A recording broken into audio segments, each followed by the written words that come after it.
Chapter 13. Tia's eyes snapped open at the sound of footsteps.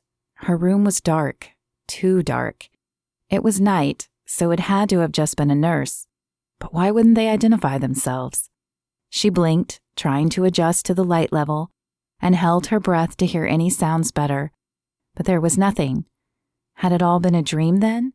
It had seemed so real. As she exhaled, she wondered if she would face this the rest of her life. Would she always be jumping at shadows and feeling like she was being watched? Jordan had said it was over, but what if it wasn't? What if someone was still out there? What if Rico came after her? What if there were more people involved in the meeting than who Jordan arrested? Would she ever be safe? She was still tired when the sun woke her the next morning. That certainly hadn't been her best night of sleep, and the responsibilities of the upcoming day wore heavy on her. If she got released, she needed to find a place to stay, at least until her foot healed. Though Brody had said she could fly, trying to maneuver travel with a cast didn't sound appealing at all. Besides, she was in no hurry to get back to her life. Plus, she would need to contact Jordan about his job offer. Tia hoped to return to writing one day, but until she got back on her feet, she needed a job that provided consistent income. "Are you ready for your final evaluation?" Brody asked, entering the room. "I should say yes, right?" "Most people can't wait to leave, though I think it's mostly to get better food," he said with a smile. "Well, most people don't have people trying to kill them either." "Did something happen?" Brody's voice oozed with concern, and his eyes raked over her as if looking for injuries. "Jordan said it was over." Tia shook her head. "Just a dream. I know he said it was over, but I don't feel like it is. And I feel it will be worse out there. I certainly won't have you to protect me." She had meant for the words to sound light, an attempt at humor, but they hung heavy in the air. Brody set his clipboard down on the table and approached her side. His eyes grew serious as he picked up her hand.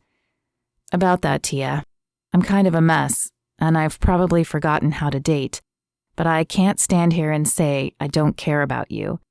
And as much as I don't know what the future holds, I'd like to see if there's a future for us." Tia's mouth opened, but she couldn't form the words she wanted to say. She had hoped he felt the same as she did, but he'd been impossible to read accurately. "I can't promise any more Superman stunts, but I'll try my best to protect you." "Did you hurt yourself badly?" she managed. "I'll have some good bruising on my left side where I hit that corner." He pointed to the area that jutted out due to the bathroom, but nothing that won't heal with time. "Now what do you say we get you looked at and get you out of here?" Tia nodded and chuckled. "I don't think I've ever wanted anything more." Brody decided to start at the top and checked Tia's head first. As his fingers touched near her stitches, he couldn't help but wonder how touching the rest of her face would feel. He let his eyes wander down her slender cheekbones and to the curve in her neck before clearing his throat and forcing his focus back to her wound. "This looks good. You ready for the stitches to come out?"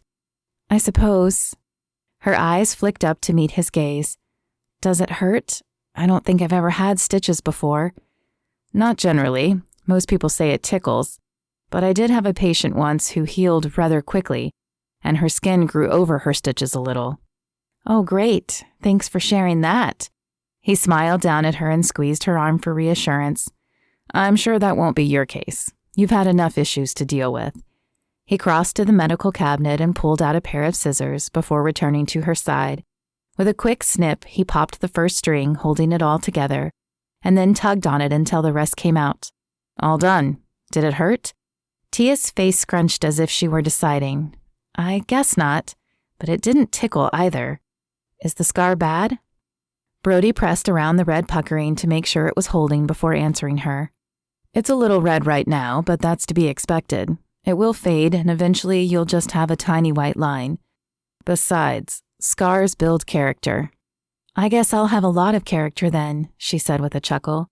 He checked her eye next. The colors had faded to an ugly yellow-brown, but she could open it fully, and nothing else appeared to be damaged. The cuts on her face and arms were almost healed as well, so he moved down to check her foot. "Can you feel this?" he asked, touching her toes. Her smile was wide as she nodded.